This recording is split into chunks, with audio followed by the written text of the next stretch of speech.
The following is a special presentation of Tony Kurre Radio. Keep your mission on your mind and your mind on your mission. This is Mission Minded with Michael Coleman. Welcome back to the Mission Minded. Keep your mind, your mission, your mind, coming to a terrestrial radio station near you. You can hear it in 4 different states, 101.1. The Truth. It's going to be Mike and Tony coming up here 5 to 6 p.m. Monday through Fridays on Huge Stick with Crawford. So we're really excited about that. And this will be kind of like the next step in my career, which is going to be super cool. My resume is looking quite full now. I've got everything from classic rock stations to Christian radio stations. So it's a little bit of everything, which is kind of what our podcast series around here. We talk a little bit about everything, and today we want to talk about political activism. I will tell you this right now: politics makes me itchy. I when I get around somebody and it's within the first 2 minutes they're talking about Donald Trump, I'm just like but it's something that needs to be discussed, and obviously what's happening in Minnesota. It is certainly something that we're all keeping an eye on. This is not Fox News propaganda. This is real, and I think the most important thing is, how far do you push it before you finally call off the cavalry? The problem is the problem is you have a president that is he's a mover and a shaker, man. He ain't a talker. He's a provocative guy, for better or for worse. There's no doubt. He's not going to get pushed around. Period. That's true. You say what you want. He's narcissistic enough to know that he will never be pushed around. And so if you push him, he's going to push you back twice as hard. We've certainly seen that with the tariffs and everything else. But what's your initial thoughts on what's going on up there? I'm a peaceful person. It makes me uncomfortable to see people fighting and throwing bottles at each other. Right. And I want law and order. I understand that if you read the Bible, there are times when we must go to war. War is the only decision, and it's in the Bible many times. And God has endorsed those battles. There are times when we must go to war. There's nothing else we can do about it, and we must. If something's important enough to lose your life over, then you must do it. And that's in biblical terms. So I get that. It's just at a point though. At one point, things got to cool off a little bit. I'm just wondering how much hotter it can get before. Do we need to see another killing, or will we have another killing before, normally a shooting, but when it tempers down, that just kind of inflated things, didn't it? And it's not like Minnesota hasn't had issues in the past with the George Floyd situation 5 years ago. Yeah, certainly. So, that's a good place to start is when you just look at, we'll just call it activism, period. When we look out over the course of our life, you could look at the founding of our country all came out of activism. The society said they looked at a situation and said, this is not right. It's not fair. It's not just, whatever it is, whatever the issue is. And so it's individuals really who decide to say, okay, there's these pros and cons, but the situation to them is so important, they're willing to risk whatever is on the line. And with the founding of this country, it was their actual lives. The thing that's very concerning today, though, about our current state of activism is a lot of what, and this has been proven, this is not speculation, a lot of what's coming out is paid activism. Yep. So if you have somebody, let's say, I'm not going to mention it, I have names, but that I believe, but I'm not going to mention any names, but let's say it's the intent to create a lack of harmony, to undermine, it's in your interest because you don't like the United States. So you want to create division, and you'll use any means necessary. And, there's people who have admitted making $70,000, $80,000. They're just professional protesters. There's one woman I saw, she was a different protest around the country, different issues. Mm-hmm. It's just whatever it is. You'll have an issue come out sometimes, and you'll have people come out with exact same signage, not written on piece of paper or cardboard or anything else. These are professionally, and they're all over the country. You could just see there's money being put into it, Mm-hmm. and so you have to chase those dollars and say ultimately. Do you like that? Do you like people being paid to because I do not. I was gonna say, there's some people out there that actually, they're making money. I always think to myself, do these people work? I mean, there's 15,000 people on the street on a Monday afternoon. Where do they go to work? What the hell are these people doing? Yeah, no, I don't like it because what we're seeing. So I know that literally everybody. So think about it. Let's say you are against an issue, and you're like, okay, I can get everybody up and. Like a January 6th, good or bad, that was organic, that people came, pay like if you're really upset about, let's say, fringe issues, mm-hmm. and believe it or not, I do think what's happening in Minnesota is ultimately a fringe issue for this reason. 20 million or minimum of 12, but up to 20 million people crossed the border illegally during the Biden administration. It was very intentional. It was also very intentional to spread them to different communities. And I think the underlying purpose was to create voting blocks of support, because if you just look at the Somali support, out of all the Somalians that are there, 70-something% of Somalians, even who have been there 10 years, are on government assistance. Mm-hmm. Okay. So they are a net negative to the taxpayers. But they come in, so they're getting money. And then you have these NGOs.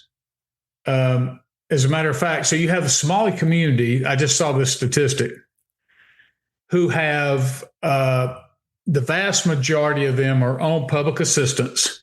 Well, they're at the heart of this corruption scandal. Well, when you look at the Somali community, they gave $35 million collectively to Democrats in Minnesota. So you're like, okay, how are you on government assistance, but you're getting millions of dollars? So, mm-hmm.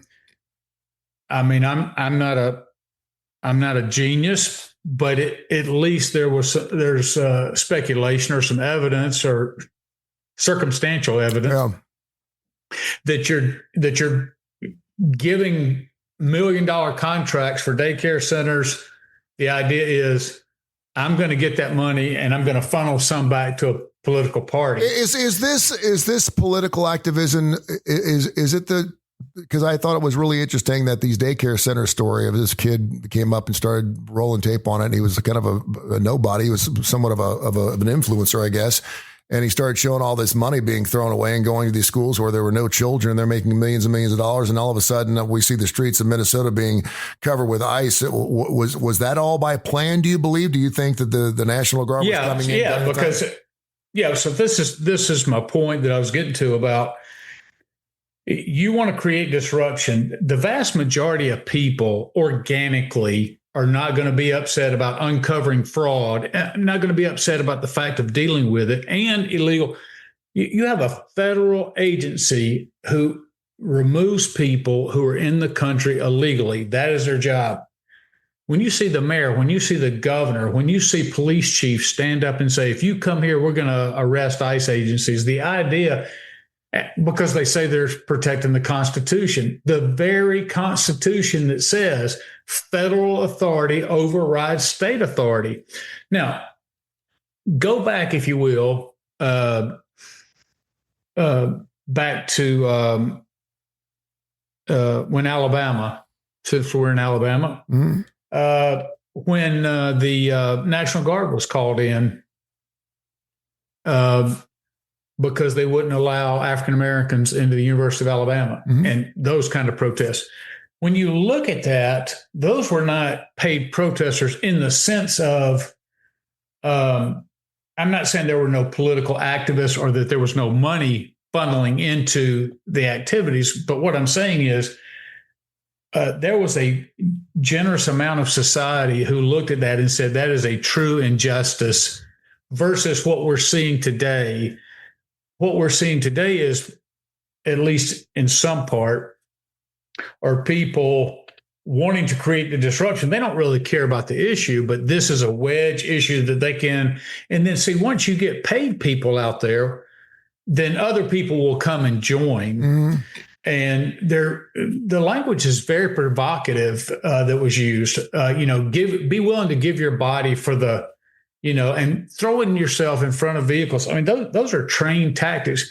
And for some reason, you're seeing more and more women willing to confront, spit on ICE agents, stand in front of vehicles, and do what the lady who got killed was. Now, I know there's people on here who are listening to us that may say, well, from my perspective, it looked like she was not targeting that agent. Yeah. And I go, okay, well, it's impossible to understand what was in her mind. However, the mayor comes out, or it was the mayor, the governor, and says, this could happen to any Minnesotan. And I say, absolutely could not. Because here's what's different. She and her wife drove 5 hours to that facility. Mm-hmm. It wasn't like they're in the neighborhood. And here's the crime that actually took place. I am all for our right to free speech and to protest, but it is a federal crime when you intervene in a whether it's local, with federal operations, but when they're actually performing operations for you to interfere with that. Well, she got in front of those vehicles and blocked them. So they were issuing lawful orders for her to get out of the vehicle. Okay. Yeah. And she was blowing them off. She'd already committed a crime. They were warning her. She wouldn't do it. She was saying, F you, F you. They said, get out. She didn't do it. They told her several times. I don't think her intent was to run over the officer. No. But that officer had internal bleeding. He actually did get hit. But what my point is, it all came down to the fact that this was not somebody just taking their child to the library and got caught up in an ICE operation. Yeah. This was somebody in a provocative way, put themselves in a very dangerous situation. It's tragic that she lost her life, but that is not going to happen to somebody who is in routine protester who is making their voice heard, standing on the side of the road. But when you engage them, not only is it criminal, it leads to tragic things. And I think people have to be accountable for encouraging people to do that. The whole thing to me stinks on both sides. Because I certainly understand where you're coming from. I can see both sides of this. I'm all about de-escalating a situation, and that got out of control really, really fast. There were ICE guys coming from all over the place. I'm not saying they shouldn't have been there, but I'm all about de-escalation before it gets to that point, because things happen too flipping fast. That just happens real fast. Next thing you go, boom, boom, boom. She's dead in the middle of the car. And the other thing I would say is, I think that even ICE agents know that if you don't want to get run over, you stand on the side of the car, not in front of the car. I don't know why it was there. I'm not going to say, but I think it smells on both sides. The one thing that I think is instigating, excuse me, a lot of this, which is something that and it'll probably be the word of the year in Webster's dictionary, monitors. I hadn't heard of this thing called a monitor all of a sudden until everything happened in all this stuff up in Minnesota. Where had you heard of a monitor before? These are people that actually are running share around. With me what? These are people that are, I don't know if they're getting paid or not, but their jobs are to go around and just videotape and just get in the face of these ICE people. And I'm not saying make their job more difficult.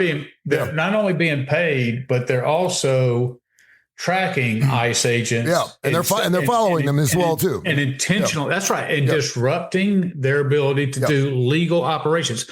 So here again, I'm the same way. I am, it may not sound like it. I'm not in this case. I am freedom of protest. It can be very positive because you have the ability to shed light on sometimes something that's going on in society that needs attention called to it.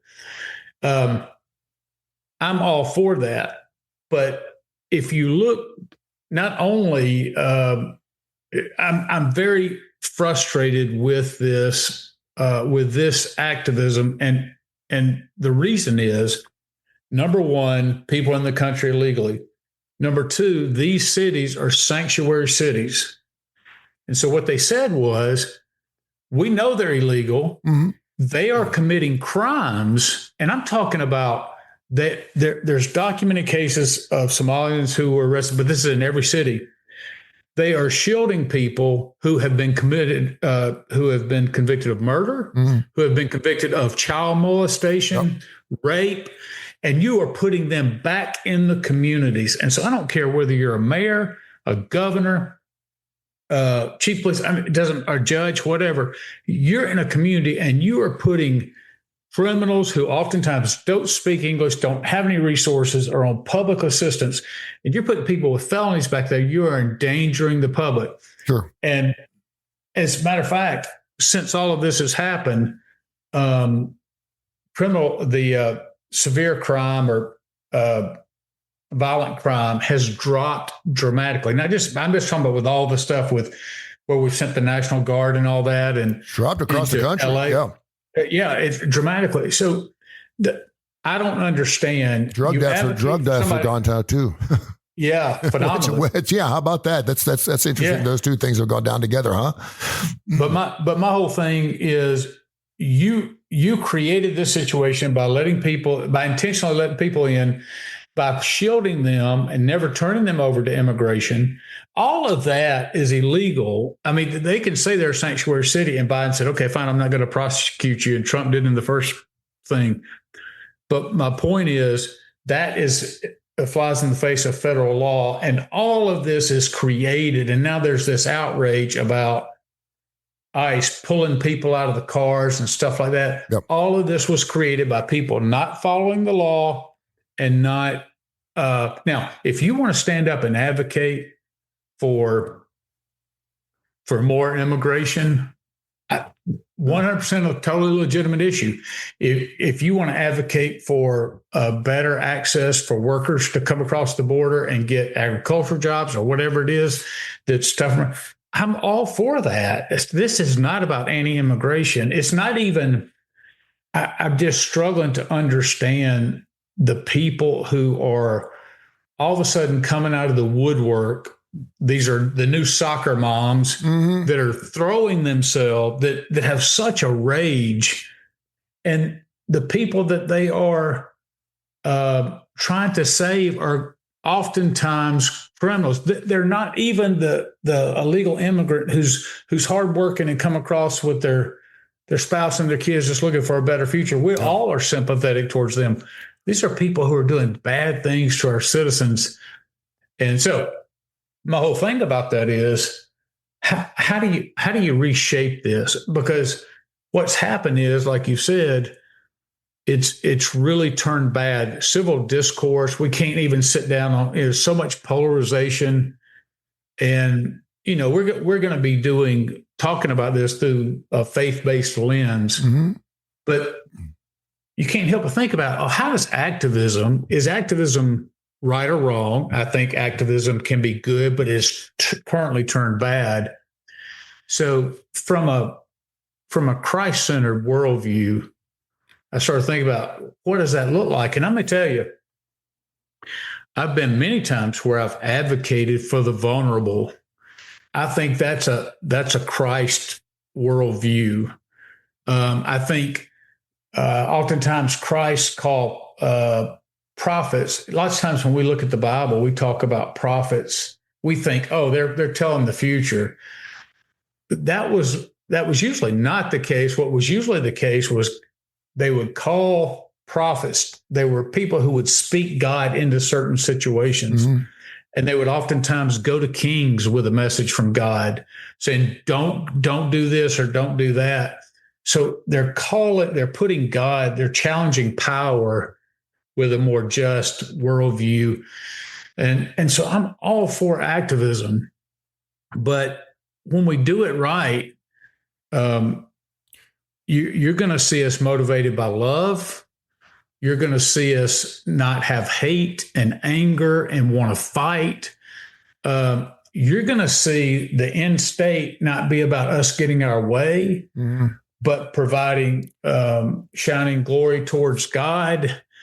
And we've got to get out of winning arguments and be way more focused on, winning souls and having an element of righteousness, but with the right amount of humility. Unfortunately, quiet protests don't bring TVs.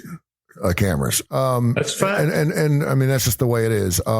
We certainly saw that with Martin Luther King Jr. and some of and that was one that we actually did where they saw the cops, the dogs, they got on their knees and they turned around and walked back. And that's probably one of the greatest protests we've ever seen. Now, it spoke much louder than any type of violence could speak. But unfortunately, we've gotten to a point now where you've got to get press time. You got to get FaceTime. And if you got 1,000 people standing in the middle of a street protesting quietly, no one really cares.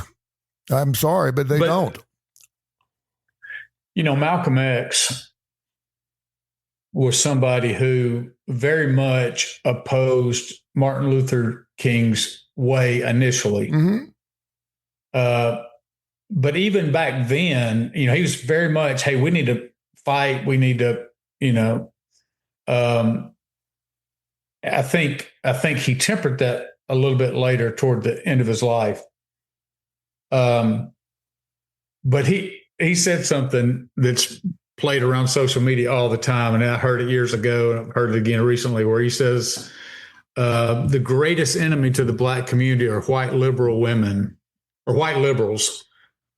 And he said, because it's a lot of what you see right now is a lot of virtue signaling. The whole thing about, we need to care about this. And you just want everybody you're projecting as if you really care about people and and so we can't kick anybody out of this country. We can't pick up criminals. It's always, and you even see it how it's presented in the media. So this guy who was connected with Tren de Aragua, which were Venezuelan crime gang that's done horrible things in our country. So they get him. He married an American. But the paper will say, ICE takes father from New Jersey. Sure. Yeah. Yeah. Yeah. And so the media even gets into it. And again, there's guilt on both the political sides about. So I'm not calling for a Republican view. I'm calling for a more Christ-like perspective of having conversations, understanding where things are politically motivated, having honest perspective about what's happened, and understand this is not about my worldview. It's about how do I best represent Christian worldview. And the truth of the matter is, you can have Christians on both sides of the issues, but you do, yeah. At the minute you stop talking and being able to talk and have a conversation, then Christ is no longer being glorified through that. Hey, make sure you check out our brand new show, 101.1 The Truth. It's called Mission Minded, same show you've been listening to for several years here on Tony Kurre Radio. I'm so happy that we're taking this thing and moving to not only another platform, but obviously a huge platform. Tony Kurre Radio has kind of turned into its own monster. We're really, really proud of. But this is going to be a lot of fun to do a show with you, and it'll be an hour from 5 until 6, so you can listen on your way home. We promise we'll entertain you on your way home. I know some people like to listen to some music and stuff like that, but it'll be good talk, and we're looking forward to that. It's going to be kicking off here starting in March 2nd, which is 5 days before my birthday, by the way. I'll expect you to be bringing me a birthday cake sometime that week. I've got a big one already. And it's going to be live. We are working through how we're going to do this because you're down in Montgomery, but for the most part, it would be a live show. And people are like, wait a minute, radio's not live? No. Nothing you listen to anymore is live. So we'll be taking phone calls, emails, the whole 9 yards. Is going to be great. You'll be able to be in touch with us as we speak. Really looking forward to it. Yeah, you can call us on your way home, and we'll take your phone call. So it's going to be super cool. So we're looking forward to it. All right, Bite by Bite is up here next, right here on our network of Tony Curre radio stations. Have yourself a wonderful weekend, my friend. We'll talk to you soon. You as well. This has been a special presentation of Tony Curre Radio.